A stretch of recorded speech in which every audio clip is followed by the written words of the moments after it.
Hello दोस्तों, कैसे हैं आप सभी लोग। मेरा नाम है सुमित राठी और आप सभी मेरे साथ हैं इंडिया के नंबर 1 स्टडी चैनल जिसका नाम है यूपीएससी 101।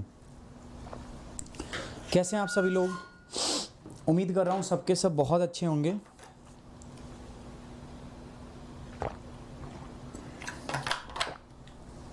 घर में रहो यार और अच्छे रहो, यही बेहतर है। चलिए यार स्टार्ट करते हैं। आज सुबह मॉर्निंग में आपकी नहीं तो वो एनवायरनमेंट भी नहीं हो पाया, इकोलॉजी की भी नहीं हो पाई क्लास यार। आज आपकी क्लास जो दूसरी थी ज्योग्राफी की वो भी नहीं हो पाई। रीज़न यार मेरी तबीयत जो है मतलब थोड़ा वीकनेस में फील कर रहा हूँ अभी। 2-3 दिन काम बहुत ज़्यादा कर दिया जोश में आके ना, और थोड़ा सा हालत जो है ख़राब होगी। सो थोड़ा सा वीकनेस जो है वो दोबारा फील हो रही थी। तो कोई बात नहीं, अभी ज्योग्राफी की भी करेंगे और शाम को 10:30 बजे करेंगे यार आपका current affair. Okay 10:30 will do the current affair. Current affair छोड़ूंगा नहीं, कल से कोशिश करेंगे यार करंट अफेयर सुबह का सुबह ही कर दूँ मैं, है ना। And I try to keep my promise from tomorrow. But 2-3 दिन से यार काम बहुत ज़्यादा था, बहुत ज़्यादा मैं थक जाता था, तो मुझे लग रहा है दोबारा से वीकनेस सी हो गई थी मुझे। खैर ये कोई बात नहीं, चलता रहेगा यार, ये तो ऐसा ही है, it's a part of life. जब तक एक बार पूर्णतः ठीक नहीं हो जाता, इट विल टेक टाइम यार, कुछ बॉडी को रिकवर करने में ना टाइम लगेगा थोड़ा सा। एंड जल्दी रिकवरी हो जाती है यूजुअली, क्योंकि जब आप एक्सरसाइज वगैरह करते हो। तो कोरोना है तो यार कहीं एक बार हो गया, अब मैं जाने से भी डरता हूँ बाहर, तो मैं बाहर ही नहीं निकलता हूँ पूरे दिन। मतलब आज यकीन मानिएगा मुझे तीन तो नहीं यार, अभी गया था मैं, घर पे चला गया था एक बार रात में, कल परसों चला गया था। सो कोई बात नहीं, गुरुकुल 2.0 जो है ये हम बात कर रहे हैं। और इस प्रोग्राम के अंदर आज हम बात करेंगे प्यारे बच्चों फॉर्म ऑफ कंडेंसेशन के बारे में। किसके बारे में बात करेंगे? We are going to talk about the form of condensation. What is the form of condensation, हम इसके बारे में चर्चा आपसे करेंगे, क्या होता है form of condensation. So guys let's start this topic, form of condensation. So we are here and today is the 26 तारीख है आज, है ना।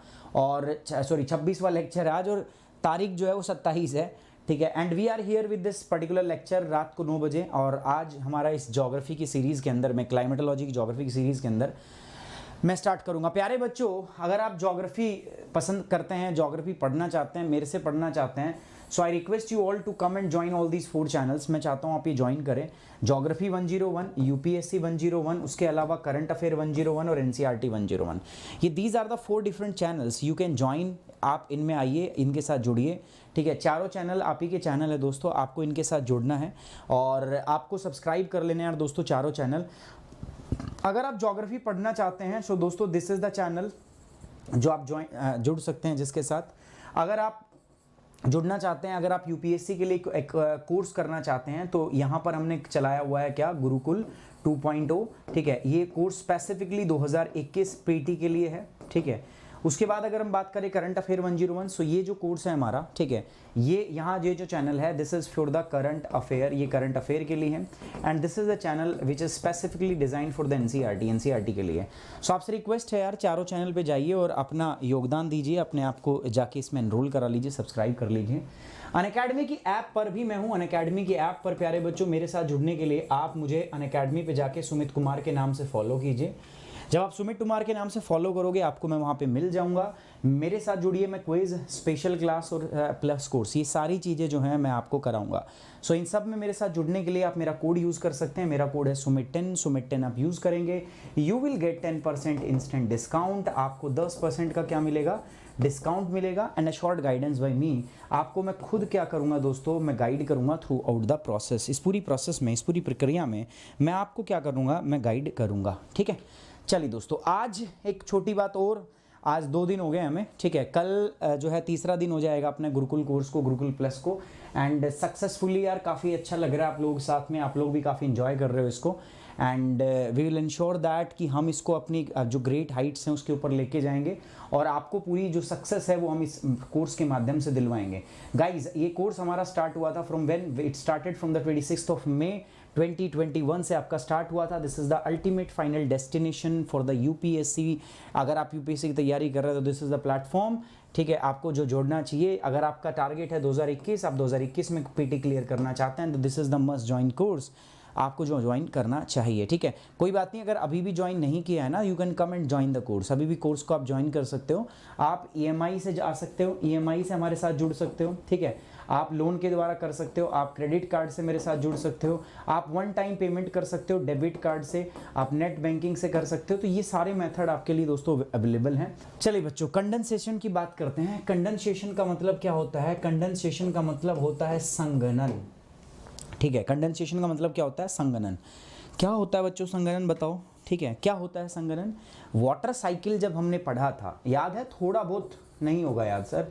जब आपने वाटर साइकिल पढ़ा था तो वाटर साइकिल के अंदर में मैंने यहाँ पर 2 इंपॉर्टेंट चीज़ें बताई थी आपको, ठीक है। 3 ही लगा लो, ठीक है। कौन कौन सी चीज़ है सर? पहली जो चीज़ थी वाटर साइकिल के अंदर में जो हम बात करते हैं वो होगी आपकी क्या? इवेपोरेशन, ठीक है। इवेपोरेशन, ठीक है। दूसरी जो चीज़ होती है ना उसको हम क्या बोलते हैं? कंडेंसेशन, ठीक है। अभी बताऊंगा। हिंदी में इसको हम बोलते हैं संघनन, इसको हम क्या बोलते हैं? इसको हम बोलते हैं वाष्पीकरण। और एक चीज़ और भी होती है, इसको हम सब्लिमेशन भी बोल देते हैं, ठीक है। सब्लिमेशन, ठीक है, ये हो जाता है, ठीक है। चलो उसको छोड़ दो, 2 ही चीज़ रखते हैं, ठीक है। ज़्यादा इसको कंफ्यूजिंग नहीं करते। सो जब हम पढ़ते हैं ना वाटर साइकिल तो ये 2 इंपॉर्टेंट चीज़ हम देखते हैं वाटर साइकिल में, मुख्यतः ये 2 ही चीज़ें देखते हैं, वाष्पीकरण और कंडेंसेशन, संघनन और इवेपोरेशन। क्या होता है ये? क्या होता है? मैंने आपको बहुत अच्छे से बताया था प्यारे बच्चों कि मेरे पास जो वाटर होता है ना, पानी जो होता है, जब मैं इसको गर्म करता हूँ, जब मैं इसको प्लस डेल्टा हीट देता हूँ, this water will slowly convert into the vapour. ये किस में कन्वर्ट हो जाता है? वेपर में। ये स्टेट कौन सी है दोस्तों? ये लिक्विड स्टेट है। तो जब हम इसको गर्म करते हैं it will convert into gas, ठीक है। हो गया कन्वर्ट। इसके लिए हमें क्या देनी पड़ती है? Plus delta. Delta here represents the energy, ये एनर्जी को रिप्रेजेंट करता है। उल्टा भी होता है ये। उल्टा क्या होता है? जब मैं इसमें से माइनस डेल्टा कर दूं, ठीक है। मैं वेपर है मेरे पास और वेपर को मैं क्या कर दूं? मैं ठंडा कर दूं। मेरा मन किया कि चलो वेपर को अब ठंडा कर देते हैं, ठीक है। और वेपर को ठंडा करने का मतलब क्या होगा बताओ? किसी चीज़ को गर्म करने का मतलब क्या होता है? उसमें हीट सप्लाई करना, और ठंडा करने का मतलब हीट इसमें से निकाल लेना। अगर मैं इसमें से हीट निकाल लूँगा प्यारे बच्चों, तो ये कि दोबारा से किस में बदल जाएगा? ये दोबारा से वेपर में बदल जाएगा। यहाँ पर दो प्रक्रियाएँ मुझे दिख रही हैं, पहली ये प्रक्रिया है एंड दूसरी ये प्रक्रिया है। ये जो प्रक्रिया है ना, इसको हम बोलते हैं क्या?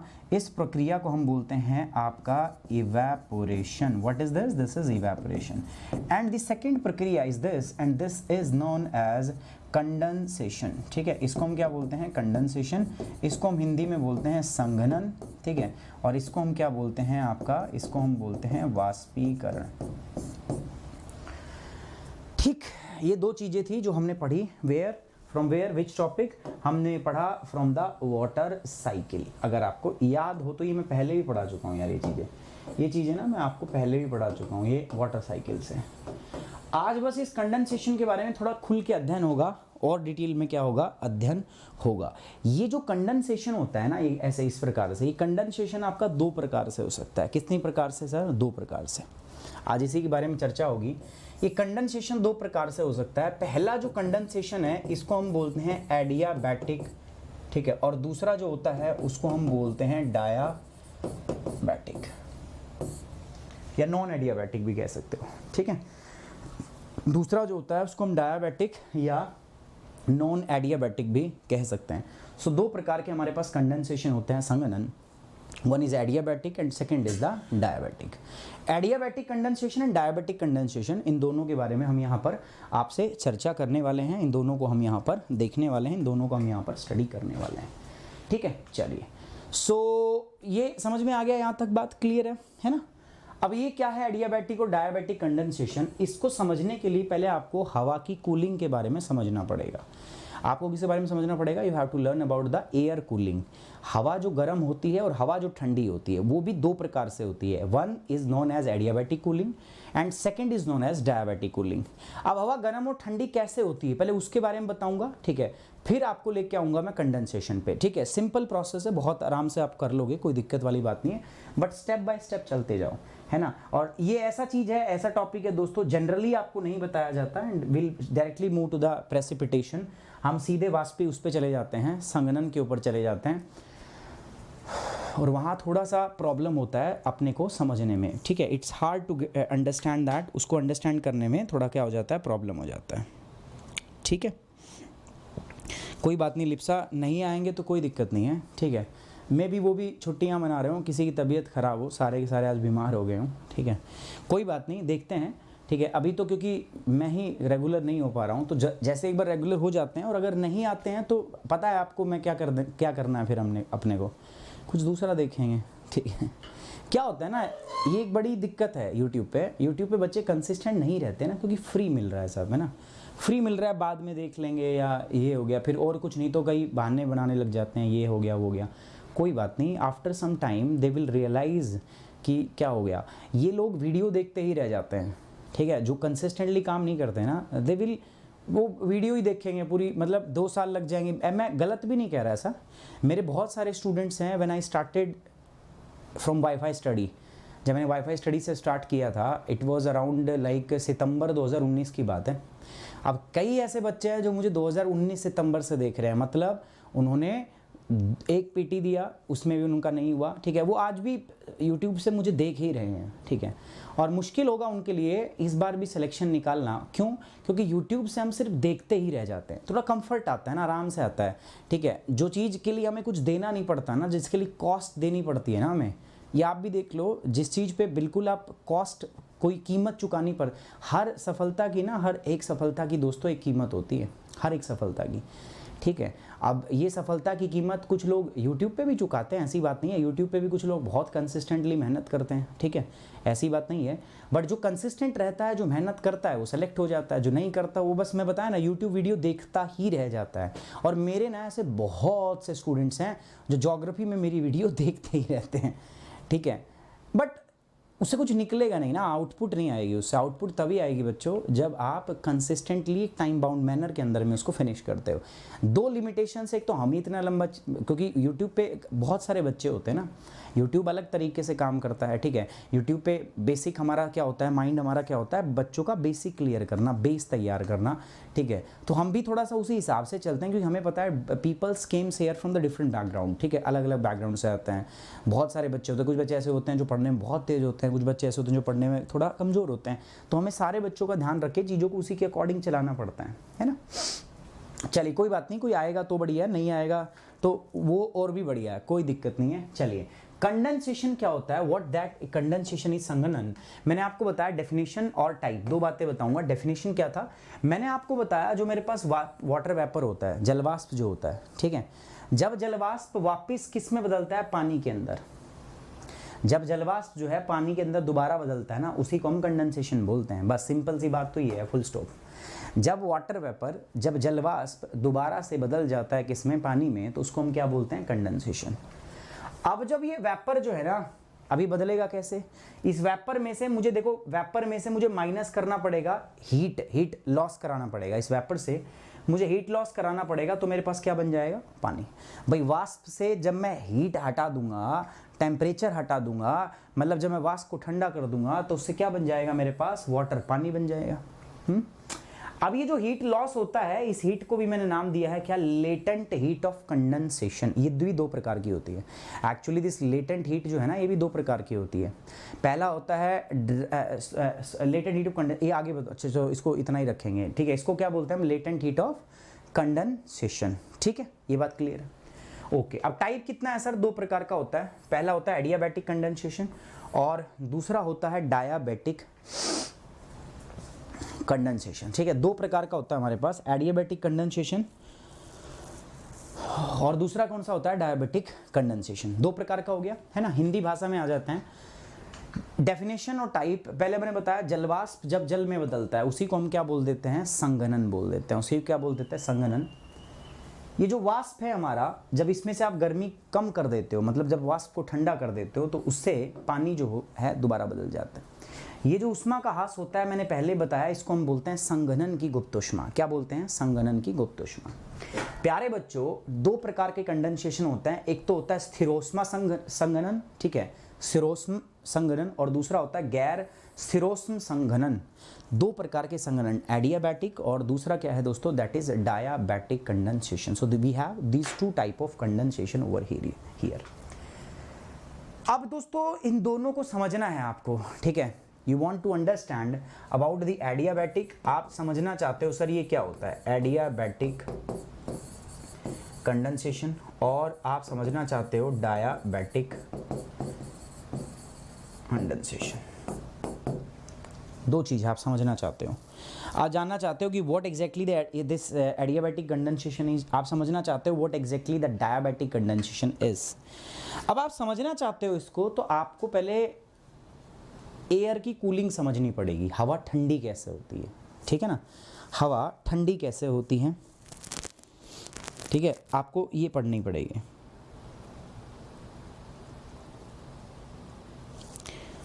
अरे जैकेट इसलिए पहनता हूँ क्योंकि जिस कमरे में क्लास लेता हूँ इसमें ठंड रहती है, 2 AC कॉन्टीन्यूस चलते हैं, और ये AC चलाने ज़रूरी इसलिए होते हैं क्योंकि बोर्ड गर्म हो जाता है, बहुत हीट फेंकता है, ठीक है। लैपटॉप रखे रहते हैं 2-2, कैमरा होता है, ये सारे इंस्ट्रूमेंट जो है ना, इनको आवश्यकता होती है ठंडा तापमान की, ठीक है, नहीं तो ये हैंग करने लग जाएंगे। अब 2 चलाने पड़ते हैं AC। अब 2 AC चलेंगे, तो मैं जनरली वो आदमी हूँ, मेरे को AC की आदत कम है, अब मुझे ठंड लगने लगती है AC में, ठीक है, तो इसीलिए फिर क्या करें। बट मैं इसके नीचे कुछ नहीं पहनता, इसके नीचे मैं टी-शर्ट नहीं पहनता, ठीक है, ये मेरा वो है, ठीक है, इसको बोलते हैं हम टाइट। ये टाइट जो होता है, इससे क्या होता है, हीट लॉस होता भी नहीं पूरी बॉडी से, ठीक है। तो मुझे इसलिए ना ठंड लगती है ना गर्मी लगती है, ठीक है, ये मुझे सूट करती है। और वैसे भी मेरी बॉडी को मुझे वार्म रखना पसंद है, मैं थोड़ा वार्म मुझे अच्छा लगता है, कोल्ड मुझे थोड़ा पसंद भी ना आता। कंडेंसेशन की हम बात कर रहे हैं, ठीक है।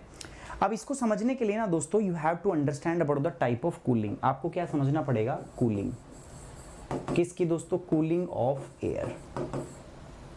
कल या परसों की मैंने क्लास में आपको बोला था ना कि अगर बच्चों की स्ट्रेंथ बढ़ती है तो I will take you to the next level, otherwise मैं मना कर दूंगा। देखो एज प्रोमिस्ड मैंने आपको क्या कराया, मैंने फॉर्म ऑफ कंडेंसेशन कराया है ना। बट आप लोग नहीं आए, नहीं आ रहे हो ना, आप लोग जैसे छुट्टी मार रहे हो। सो मैं अब स्टेबिलिटी इंस्टेबिलिटी ये जो हायर टॉपिक है मैं नहीं कराऊंगा, ठीक है। कल will move directly to the rainfall, ठीक है। अब क्योंकि रेनफॉल कराऊंगा मैं सीधा, मैं प्रेसिपिटेशन नहीं कराऊंगा, मैं सीधा क्या कराऊंगा, टाइप ऑफ रेनफॉल। कल का टॉपिक यही है, लिख लो पहले ही, वर्षा के प्रकार, सीधा। कुछ लॉस नहीं होगा, चिंता मत करो। वो ऐसे टॉपिक थे जो मतलब एक अच्छा लेवल होता है ना, वहाँ पढ़ते हैं जनरली। प्लस वालों को जैसे हम वो भी पढ़ाते हैं, उसके बाद उसको टाइप ऑफ जो प्रेसिपिटेशंस हैं उसमें जो नॉन एडियाबैटिक कंडेंसेशन से डायबिटिक कंडेंसेशन होता है वो भी पढ़ाते हैं, एडियाबैटिक कंडेंसेशन पढ़ाते हैं। आपको सीधा यहाँ रेनफॉल पढ़ाया जाता है, यूट्यूब पे सब पढ़ाते हैं। मैं सोच रहा था मैं वो भी कराऊंगा, बट ठीक है, आपकी स्ट्रेंथ को देख के अब वो डिस्कस नहीं करेंगे। So tomorrow's topic is the type of rainfall. मैं अभी जल्दी से ख़त्म कराऊँ, मेरा भी सिलेबस ख़त्म नहीं होगा नहीं तो। कूलिंग ऑफ एयर क्या है, 2 प्रकार की होगी दोस्तों। कूलिंग ऑफ एयर कितने प्रकार की होगी, 2 टाइप। पहली जो कूलिंग होती है ना उसको हम क्या बोलते हैं, उसको हम बोलते हैं एडियाबैटिक कूलिंग। और दूसरी जो कूलिंग होती है प्यारे बच्चों, दैट इज डायबिटिक कूलिंग, ठीक है। उसको हम क्या बोलते हैं, डायबिटिक कूलिंग। समझ में आई बात, मतलब क्या। अब देखो कूलिंग से ही तो क्या होगा, अरे कूल हो जाएगी हवा, ठंडी होगी। ठंडी होगी तो आपको पता ही है, ठंडी होने का मतलब क्या है बताओ। ठंडी होने का मतलब याद करो, टेम्परेचर डिक्रीज।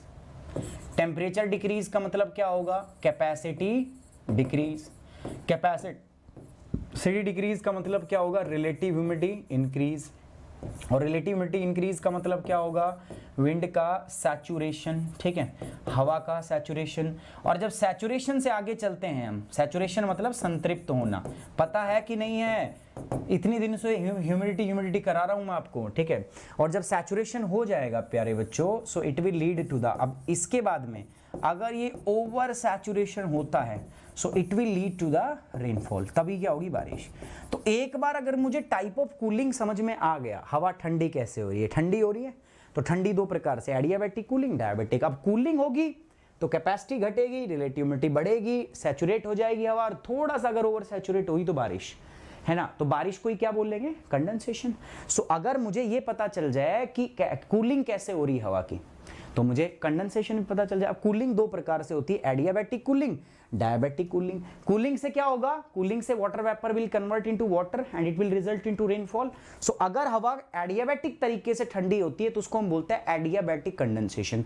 और अगर हवा नॉन एडियाबैटिक तरीके से ठंडी होती है, डायबिटिक तरीके से ठंडी होती है, उसको हम बोलते हैं डायबिटिक कंडेंसेशन, ठीक है। डायबिटिक कंडेंसेशन, ठीक है, डायबिटिक बोल रहा हूँ, डायबिटिक कंडेंसेशन, ठीक है। सो इस प्रकार से हो गया, ठीक है। ये बात क्लियर है, कमेंट बॉक्स में ओके की रिपोर्ट लिख दो। ये बात कमेंट बॉक्स में ओके की रिपोर्ट लिख दो जल्दी से, फटाफट से, जिन जिन को है क्लियर है बात लिख दो।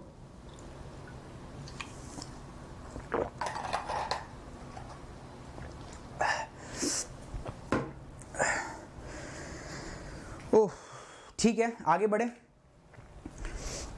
हैं।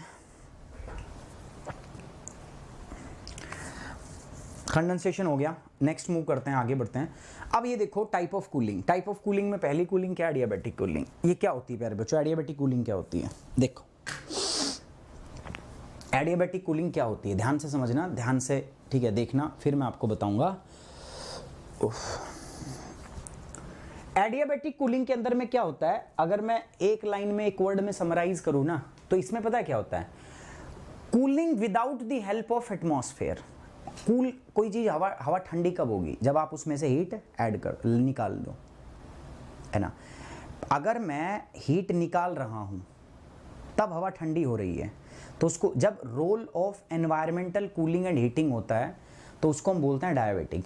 लेकिन जब एनवायरमेंट का कोई रोल ना हो एटमॉस्फेयर, हवा की कूलिंग के अंदर, जैसे इसमें देखो, ठीक है, ये मेरे पास एयर पार्सल था, हवा का एक टुकड़ा था, एयर पार्सल था, गुच्छा था। अब ये एयर पार्सल को मैं ऊपर उठाऊंगा, अब आपको पता है एयर पार्सल ऊपर जाएगा तो ठंडा होगा, लेकिन देखो इसमें भी एक मैकेनिज्म है। क्या, मान के चलते हैं ये जो एयर पार्सल था, इस जगह पर इसकी जो वॉल्यूम थी, इधर लिखना पड़ेगा यार, ये जो एयर पार्सल है मेरे पास, ठीक है, एयर पार्सल जो है,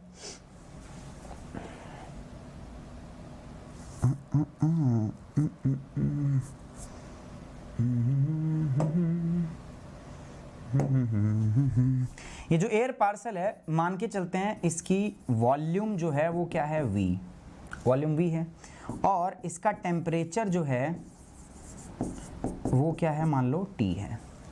वॉल्यूम V है एंड टेम्परेचर क्या है दोस्तों, T है। ठीक है, मान लेते हैं इसका वॉल्यूम V है एंड टेम्परेचर क्या है, T है। At this point of time हवा यहाँ पे थी, volume V and temperature is T। अब मैं क्या करूं प्यारे बच्चों, इसको मैं ऊपर उठाता हूं। ठीक है, ग्रेजुअली मैं इसको क्या करता हूं, ऊपर उठाता हूं, उठाऊं ऊपर। ठीक है, प्रेशर भी लिख देता हूं यहां पर प्रेशर क्या है, मान लो P1। 1 क्यों बोल रहा हूं, अभी प्रेशर बदलता है। यहाँ पे प्रेशर है मान लो, चलो P मान लिया। अब मैं इसको ऊपर लेके जाऊंगा तो ऊपर हवा क्या होती है, एयर थिन होती है। जैसे जैसे हाइट से ऊपर जाता है हवा हल्की होती है ना, थिन होती है। अब प्रेशर क्या होगा, घटेगा, प्रेशर डिक्रीज, प्रेशर क्या होगा, डिक्रीज।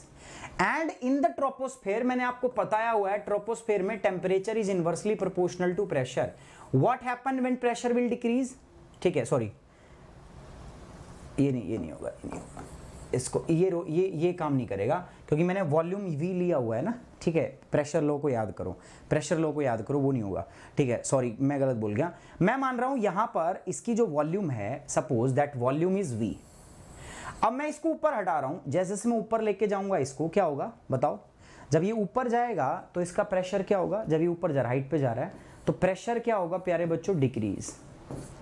अब अगर प्रेशर डिक्रीज होगा तो हवा क्या करती है, डिक्रीज होती है ना। जब हवा डिक्रीज हो, प्रेशर डिक्रीज होता है तो एयर क्या करने लगती है, फैलने लगती है। नहीं होगा बताओ, प्रेशर हट गया, प्रेशर हटेगा तो एयर क्या करेगी, एयर विल एक्सपैंड। एयर क्या करेगी, एक्सपैंड। देखो फैल गई ना। और जब एयर फैल जाएगी, ऐसे दूर दूर हो जाएगी, तो उसके एटम भी सेपरेट हो जाएंगे। अब एटम दूर होंगे तो उनके अंदर कोलिजन नहीं होगा, और कोलिजन नहीं होगा इसका मतलब टेम्परेचर भी रिड्यूस होने लगेगा। तो जैसे हम ऊपर लेके गए हाइट को, हवा को हम ऊपर लेके गए, इट विल स्टार्ट एक्सपेंडिंग। और जैसे जैसे हवा एक्सपेंड कर रही है, देखो टेम्परेचर भी क्या हो रहा है, डिक्रीज। 30 degree, 20 degree, 10 degree. अब इसमें मैंने क्या हवा ऐड की है, मैंने कोई हीट ऐड की है इसमें, मैंने क्या इसमें से हीट निकाली है, नहीं निकाली ना। बस हम तो हवा को ऊपर उठा रहे थे। तापमान अभी भी उतना ही है, तापमान अभी भी उतना ही है, बट ये जो कम तापमान हो रहा है किसकी वजह से हो रहा है, because of the air expansion. अगर मैं इसको वापस ऊपर से नीचे ले आऊंगा तो क्या होगा, फिर से वही होगा। जैसे मैं ऊपर ले गया इसको, यहां पर 10 डिग्री हो गया क्योंकि हवा एक्सपेंड कर रही। अब मैं इसको प्रेस कर रहा हूं, नीचे की तरफ मैं दबा रहा हूं, ये तो हो रहा था असेंडिंग, हवा का ऊपर उठना। अब मैं हवा को डिसेंड करा रहा हूं, नीचे लेके आ रहा हूं। अब नीचे लेके आऊंगा तो एयर प्रेशर क्या होगा, बढ़ेगा, क्योंकि जैसे नीचे हवा ज्यादा होती है ना, एयर की डेंसिटी क्या होती है, ज्यादा। तो हम जैसे जैसे नीचे आएंगे एयर प्रेशर क्या होगा, बढ़ेगा। अब प्रेशर बढ़ेगा, प्रेशर इस पे पड़ेगा तो ये एयर पार्टिकल ऐसा था दूर, प्रेशर बढ़ेगा तो प्रेशर इसको क्या करेगा, प्रेशर बढ़ाएंगे तो इसको हम कम करेंगे, तो ये देखो कंप्रेस होने लगा। डिसेंड होगा तो ये क्या होगा, कंप्रेस होगा। अब जैसे ऊपर गया था तो फैला था तो तापमान घटा था, नीचे आया तो फैलने का क्या होगा, तापमान बढ़ेगा। तो ये तापमान क्या हो जाएगा, और नीचे लाएंगे, फिर से एक तापमान क्या हो जाएगा, 30 डिग्री। कहने का मतलब क्या है, हमने एक्सटर्नली इधर ना तो हीट को हमने सब्ट्रैक्ट किया था, ना तो हमने हीट को सब्ट्रैक्ट किया, और ना ही इधर जब हम नीचे लेके आए तो हमने हीट को ऐड किया। आप मेरी बात समझ रहे हो कि नहीं समझ रहे। In this process we neither in, जब हमने हवा को ऊपर उठाया तो हमने कोई हीट इसमें से नहीं निकाली। ऐसा नहीं कि हमने हीट को निकाल लिया था, और जब हम इसको नीचे लेके आए तो हमने इसके अंदर हीट को ऐड भी नहीं किया। लेकिन जब हम इसको ऊपर लेके गए तो एयर एक्सपैंड हुई बिकॉज ऑफ लो प्रेशर, और एक्सपेंशन की वजह से एयर का प्रेशर टेम्परेचर क्या हो गया, घट गया। सिमिलरली जब हम इधर से आए तो क्या हुआ, जब हम इधर से आए तो एयर क्या करने लगी, जब ऊपर से नीचे आए तो प्रेशर बढ़ा, और प्रेशर बढ़ा तो एयर क्या करने लगी, वार्म। इसीलिए याद रखना, व्हेनेवर एयर विल असेंड, जब असेंड होगी इधर, टेम्परेचर क्या होगा, डिक्रीज होगा। And whenever air will descend, temperature will increase. तब टेम्परेचर यहां पर क्या होगा, इंक्रीज। और ये प्रोसेस पता है किसमें है, ये process adiabatic condensation, adiabatic cooling में।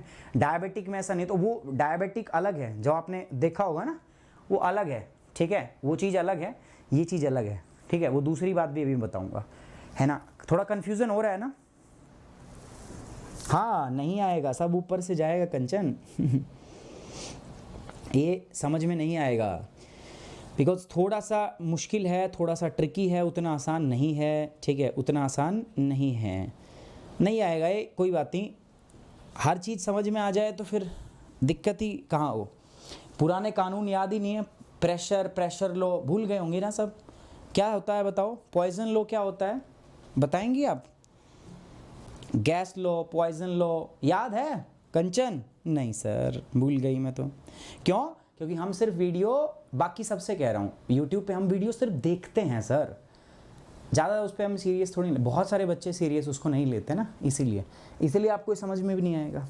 खैर मेरा तो काम है, दोबारा से एक बार रिपीट और कर देता हूँ मैं, अगर आए तो अच्छी बात है, नहीं आए तो कोई दिक्कत नहीं। इसलिए मैं, देखो आप कहते तो सर कराओ कराओ कराओ सब कराओ, अरे कराऊंगा सब कराऊंगा ना, तो आज तो देखो ये है ना, ये कल ये भी भाग जाएंगे यहाँ से, अभी सर तो पता नहीं क्या पढ़ाने लग गए हैं, ठीक है, हमारे समझ में ही नहीं आता। लेकिन देखो है यही चीज़, मैं और ऊपर ले जाऊंगा ना इसके अंदर में तुम्हें, तो तुम और ख़तरे में आ जाओगे, तुम्हें और लगेगा यार ये क्या हो रहा है यार, है ना, तुम्हें और डर लगने लगेगा।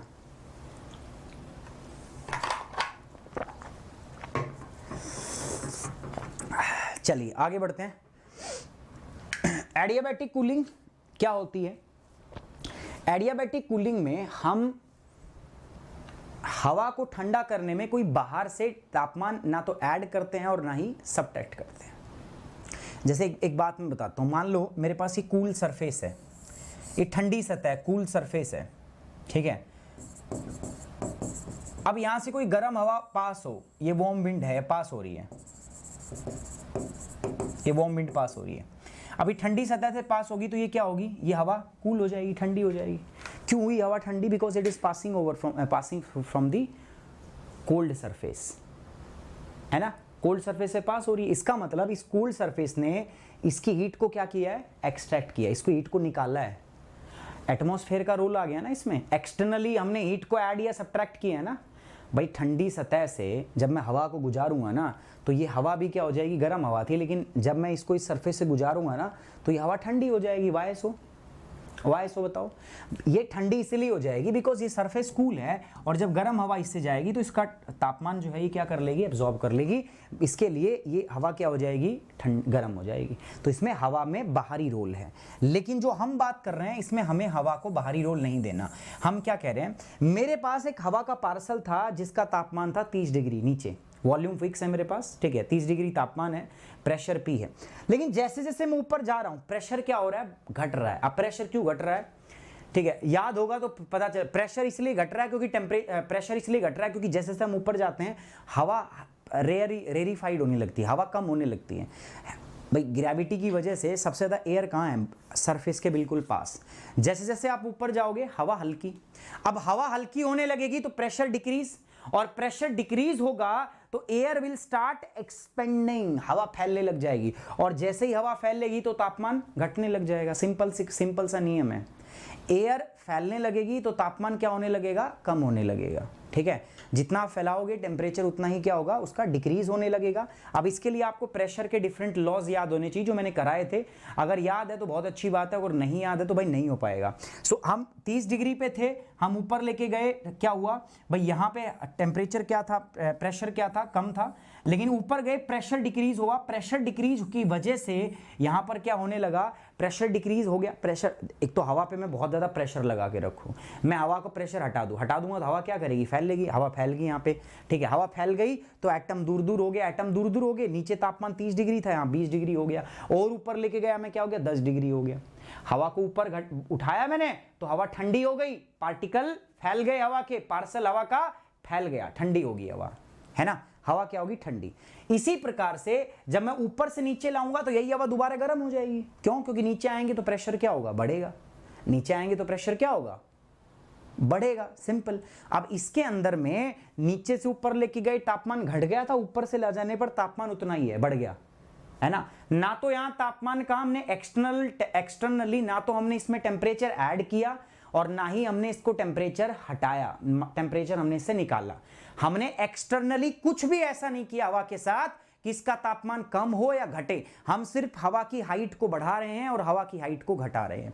जब भी ऐसा होता है, कि बिना एक्सटर्नली एडिशन और सब्ट्रैक्शन आप जब हवा को गर्म या ठंडा कर देते हो बिकॉज ऑफ असेंडिंग और डिसेंडिंग, उसको हम बोलते हैं एडियाबैटिक कंडेंसेशन। क्या बोलते हैं? Adiabatic condensation. समझ में आ गया? बहुत अच्छी बात है। जिनको नहीं आया भाई पोगो देखो, ठीक है। ऐसे इसमें हो रहा है, देखो सरफेस पे है, तापमान था 78 डिग्री फ़ारेनहाइट, ड्यू पॉइंट था 58। जैसे हम ऊपर गए, अब इसी में देखो ऊपर जाके कंडेंसेशन भी होगा। जैसे जैसे हम ऊपर जाएंगे ना, ऊपर जाएंगे तो देखो ऊपर गए, ये कम थी हाइट, सरफेस पे था, अब मैं 300 फीट पे ले गया इसको, फिर मैं इसको 6000 फीट पे ले गया, तो 300 फीट पे ले गया तो क्या होगा, जीरो से इधर से देखो हवा का वॉल्यूम बढ़ गया ना, फैल गया, और ऊपर ले गया हवा और फैल गया वॉल्यूम, ठीक है। वॉल्यूम फैल गया, यहां पर टेम्परेचर था 68, नीचे था टेम्परेचर 78। ड्यू पॉइंट क्या होता है? ड्यू पॉइंट क्या होता है भाई? Due point is a temperature. क्या होता है ड्यू पॉइंट? देखता हूं कितने बच्चे बताओगे, जल्दी बताओ। What is due point?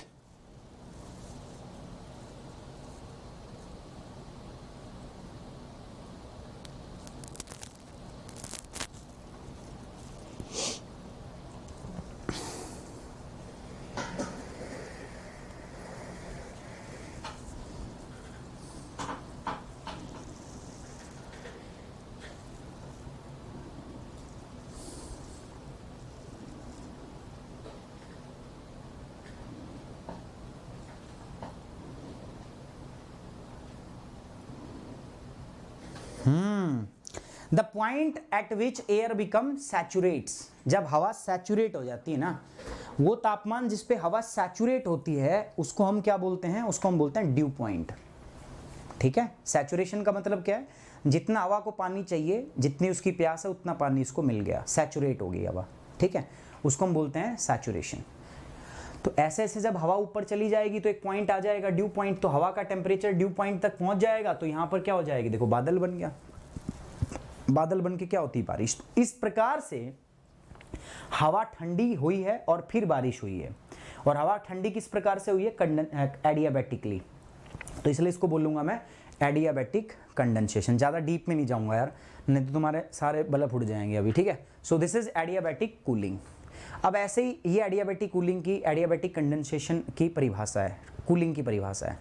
क्या कह रहा है? Such a temperature change which does not involve any subtraction of heat and cooling of air take place only by the ascent and expansion. कह रहा है कि इस प्रकार की कूलिंग में हमने बाहर से ना तो कोई उसमें हीट को ऐड किया है और ना ही हमने किसी प्रकार की हीट को उसमें से सबट्रैक्ट किया है। हमने तो सिर्फ क्या किया? हमने तो सिर्फ हवा को ऊपर उठाया और हमने तो सिर्फ हवा को नीचे बिठाया।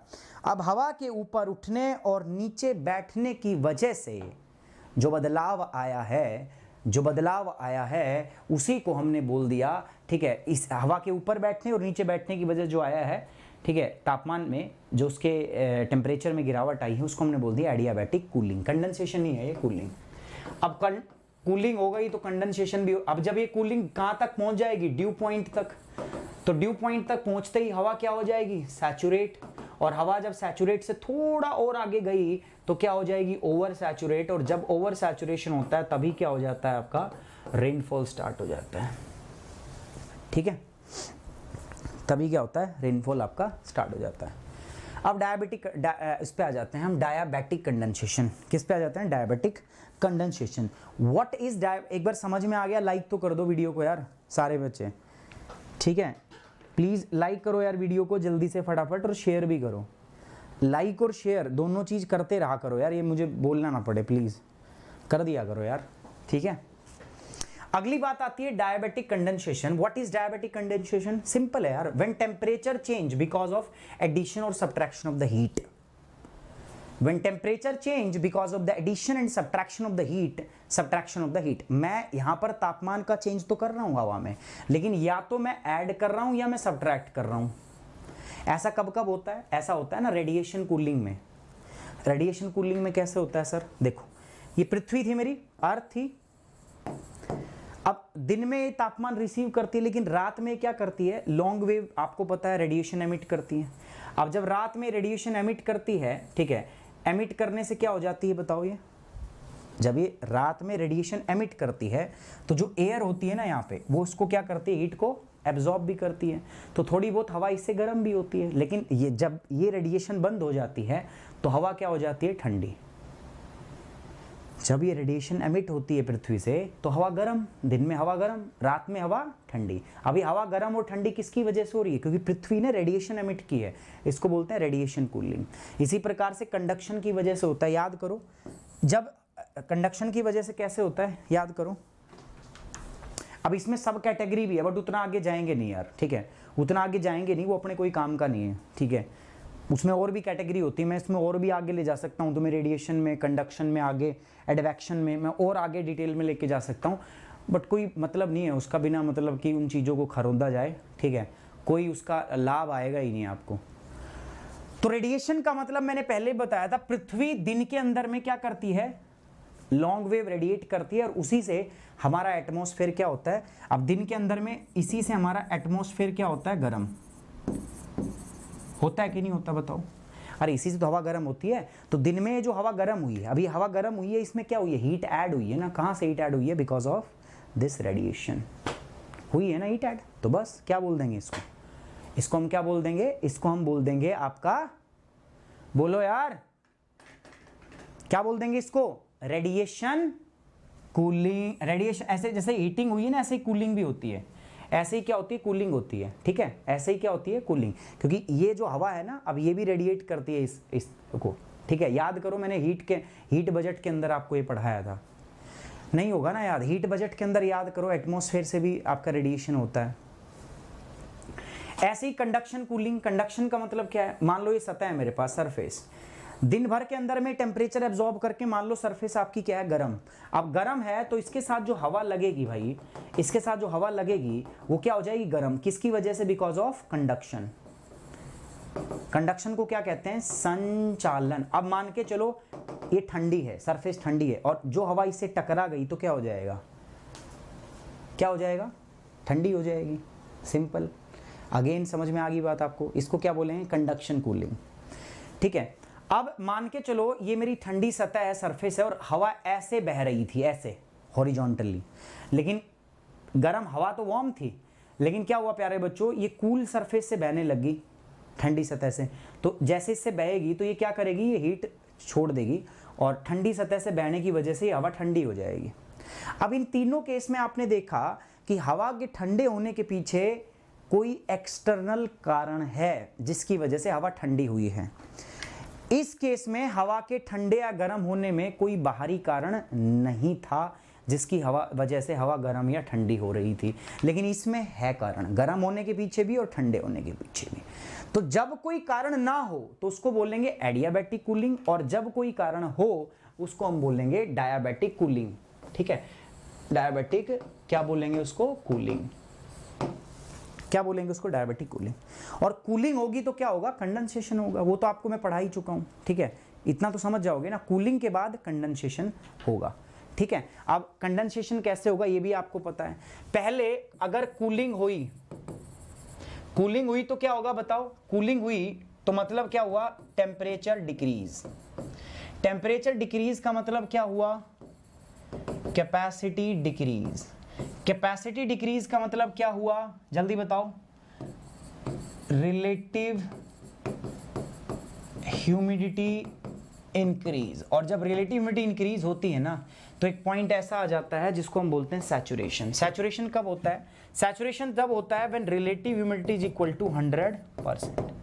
जैसे रिलेटिव ह्यूमिडिटी हुई, जिस पॉइंट पे हुआ RH इज इक्वल टू 100, उस पॉइंट को हमने क्या बोल दिया, ड्यू पॉइंट।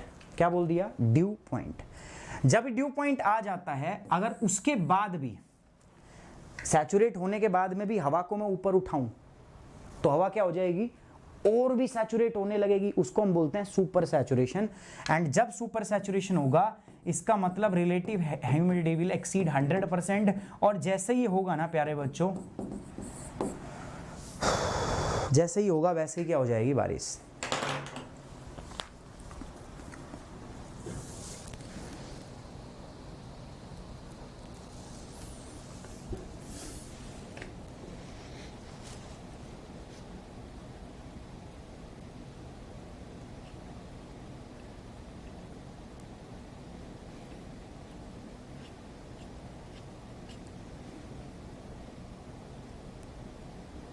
ठीक है,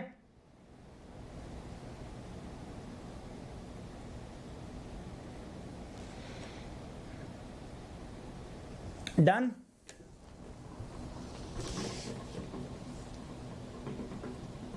ठीक है, तो फिर आगे बढ़ते हैं अब।